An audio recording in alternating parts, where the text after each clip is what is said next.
የምጀምረው ስሜ ሸፊቅ ሰብሪ ይባላል። የሚገኘው ምስራቅ ቁጤ ቀበሌ ነው። ይሄን ደግሞ መንገድ ልንጀምረሻ ነው። መጀመሪያ የመንገድ ችግር ነበረብን።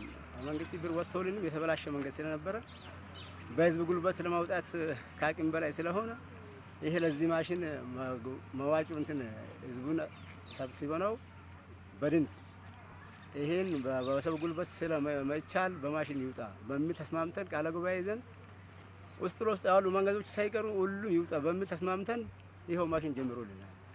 መጀመሪያ የነበረበት ችግር አንደኛ ነፍሰ ጡር ወላጅና ማዳን የማይቻልበት ሁኔታ ነበር።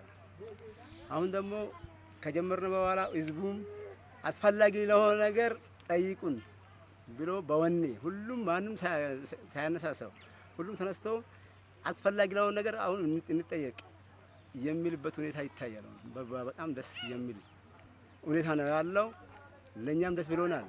የመጀመሪያ አሁን ይሄ መንገድ መጀመሪያ 6 ሜትር ነበር ጠበዋል በሚል በዛኛው ወገን 1 ሜትር በዛኛው ወገን 1 ሜትር ጨምረን በ8 ሜትር ቃለ ጉባኤ ይዘን ይሄው ያሰፋን ያለን እንገኛለን።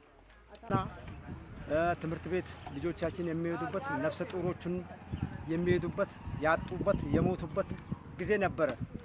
ግን አሁን ከወረዳው ስር ሆነን መኪና በራሳችንም ወረዳውም ደግፎን ይሄ አስተባበረን ደግሞ ጋዝ ራሳችን ህዝብን አስተባብረን ነዳጅ አምጥተን ህዝቡ በነቂስ ወጥቶ ይሄ የራሴ ጥቅም ነው በማለት ይሄን አስጨብጠነው ጋዝ ነዳጅ አምጥተን በደንብ ወረዳ ከወረዳ የሚያገናኝ መንገድ ውስጥ ለውስጥ ቤት የሚሄድበት መንገድ ልጆቻችን ትምህርት ቤት የሚሄዱበት ያጡበት ነፍሰ ጡሮቹና እናቶች ሁላቸው መንገድ ያጡበት ወደ ሐኪም ቤት ለመውጣትና ገበያ ለመሄድ መንገድ የተቸገርነበት ነበር። አሁን በአብላጭ ይህን በማስተባበር ጋዝ አውጥተን ይህ ማሽኑ ገብቶልን መንገድ እያወጣን ነው። ከወረዳው ስር ደጋፊ ከወረዳው አመራር ደግፎን እኛ ህዝባችንም አነቃክሰን ይህን እያደረግን እንገኛለን። ቀበሌ ከቀበሌና ወረዳ ከወረዳ የሚያገናኝ መንገድ ውስጡ ለውስጥ የሚገናኙ መንገዶች ቤት ለቤት የሚያገናኝ መንገድ በመክፈት ይህን ተዘጋጅተን ይህን ከዛ በፊት አባቶቻችንና እናቶቻችን የተቸገሩበት ያሉበት መንገድ በመሆኑ አሁን በዚሁ ይህን ህዝቡ ደስታውም አልቻለውም።